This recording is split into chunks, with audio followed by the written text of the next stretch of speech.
Hürmetli kuzatuvchilar, Bahot Avto Savdo kanalına abone olun. Aziz yurtdoshlar, 3 yanvar 2026 yıl. Captiva bo'ldi savdomiz.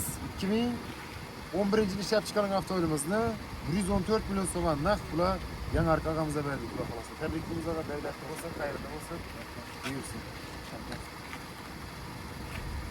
Razımsınız? Allah razı Bahot Avto Savdo telek-istekler bo'lsa aytishingiz mumkin. Yok. Gelin ya, alalım.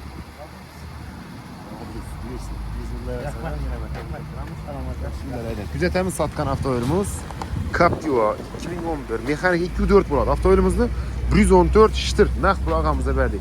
Aziz yurtdoshlar, kelsangizlar Captiva olaman deysizlarmi? Hech mashina desangizlar, mashina ko'p pul xolasa. Aytchakimiz sizlardan shu sotadigan mashinalarimiz. Bemalol kelaverasizlar, kelishsak naqd olamiz. Siz bilan kelish bo'lmasak sotib beramiz do'stlar. Savdo zo'r. Shu diviziya savdo bo'lib turgan aziz yurtdoshlar, mashinamiz tez va asos. Qisqa vaqt ichida sotamiz. Shunday o'ylaymiz, kutamiz, kelib shudan mashina qaytib kelishni tavsiya etaman do'stlar. Rahmat.